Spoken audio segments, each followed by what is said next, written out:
Magandang araw mga kaibigan. Ngayong araw ay nandito kami sa lugar ni Judilyn. Ako natatandaan yung mga kaibigan, si Judilyn yung na-vlog natin nung nakaraan, yung hinabol ako ng taga. Ayan.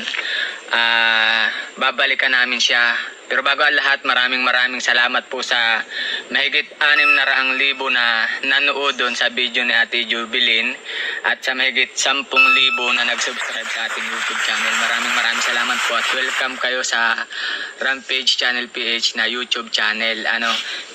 Hello guys! This is Coridad Vidamix Vlog. Kung bago pa lang kayo dito sa aking channel, please like, share, comment, and subscribe. So ngayon guys, magre-reaction tayo doon sa nag-viral ni Rampage Channel na tubig prank. Yung sa part 1 niyan is yung buntis pa yung babaeng maganda. And then nagkaroon na siya ng part 2. Pinuntahan nila ni Rampage at nanganak na itong babae at umuwi yung asawan. Kompleto sila dun sa bahay. Nandun yung mama at papa ng babae. Kasi diba nung sa part 1, siya lang mag-isa nun. Nung prinank ni Rampage na makikiinom ng tubig. So, pinapakita din dito ni Rampage Channel na kung saan dumadaan itong si Jubelyn kung papunta sa bayan at kung pabalik naman sa kanila. So, guys, sobrang viral nito kay Rampage kasi sana nga mag 1M to kasi kung mag 1M to, ito yung first time na maka 1M si Rampage Channel dito sa YouTube, dito sa ating YouTube. So, sobrang blessed din to si Rampage Channel na nakilala tong si Jubelyn kasi malalaki nga yung views niya. So, doon sa unang video natin, makikita na itong babae talaga, matapang kasi siya lang mag-isa doon sa bahay. Tapos buntis pa siya.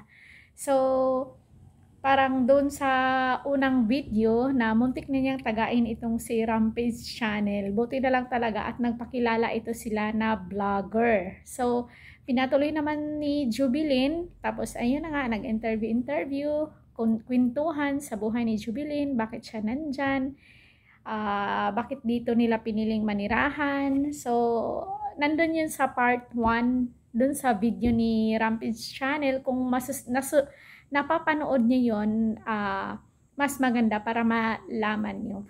So, nandito tayo sa part 2.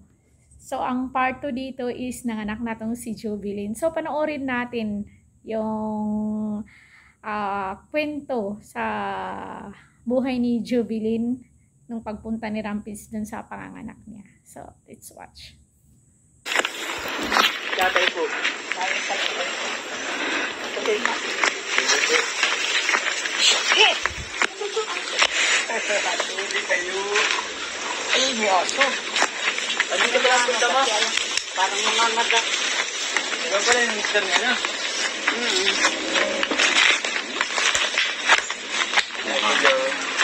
Ganda ka na da? Ay,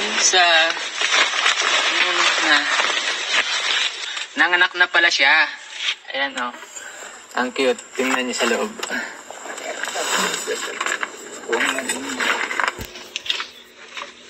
Ayan yung... So guys, nanganak pala itong si Jubelyn noong August 31, alas 2 makita yung tiyan niya. At naglakad to, tapos papunta doon sa kalsada, nagsakay na sila ng tricycle. Sobrang layo, no? Grabe.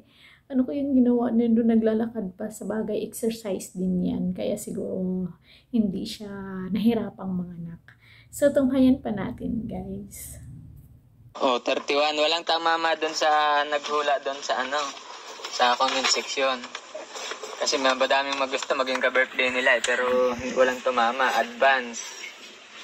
So, ayun guys, sobrang happy ni Jubelyn nung nakita si Rampage na bumalik sa kanila.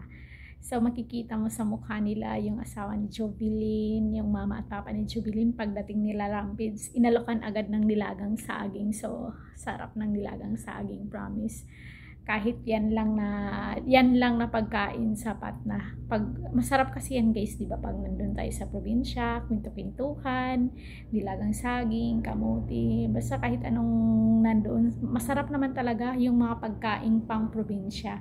So ayun nga, happy itong si nanay at tatay, pati asawa ni Jubilin. At nagdala din ito si Rampage ng solar para may magagamit itong si Jubilin kasi bagong panganak. Although hindi pinapakita doon yung anak ni Jubilin kasi baby pa. Baka ayaw din nila kasi bata. And then makikita mo sa aura ni Jubilin na pretty pa rin. So, di ba? And then itong si tatay, nung inikot ni Rampage yung buong bahay, nakikita niya na may extension na. Yung baka gusto nilang dagdagan na extension kasi lumalaki na yung nila, naging 4 na sila. Para siguro may space yung bata, dinagdagan nila ng extension. At nagdala din to si Rampage ng isang sakong bigas. At abangan nyo yung part 3 nito guys, kasi may part 3 to kung saan magdadala si Rampage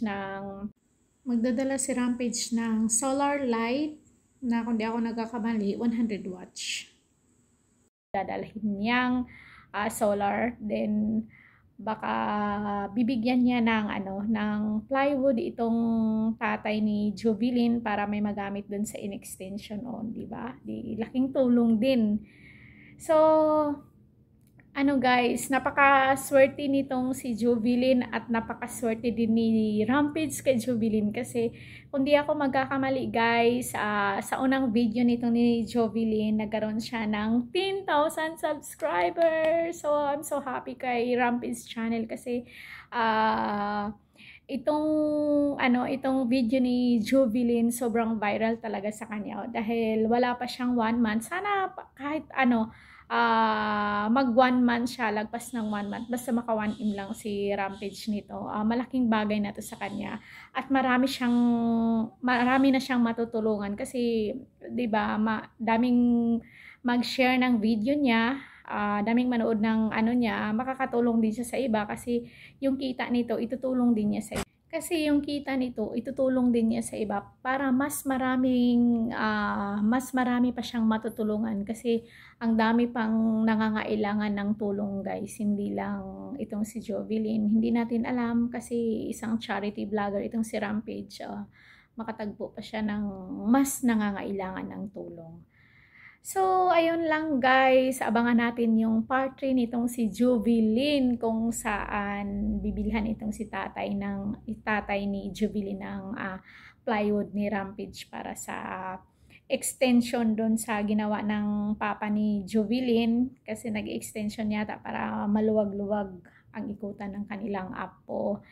And then, babalik din ata si Rampage kasi maraming nagre-request. Kung mababasa nyo dun sa comment ng video ni Rampage, maraming nag-aabang na ng part 3 ka-upload pa lang, nag-aabang na sila ng part 3, so inaabangan talaga tong si Jubilin. So happy ako kay Rampage kasi may video na talagang nagva-viral sa kanya, and then happy din ako para tumaas din yung subscriber niya at marami siyang matutulungan na ibang mga taong may talaga, yung needy talaga na kailangan ng tulong. So isang good Samaritan. Ito yung si Rampage yung instrumento ng Panginoon para matulungan yung ibang tao na mas nangangailangan ng tulong at mas deserve nilang tulungan. So, panoorin pa natin, guys. Bakit? Ilabas mo tuto dyan. May saging po si nanay, oh. Kasi naman sana mabanas naman. Okay lang po, nay.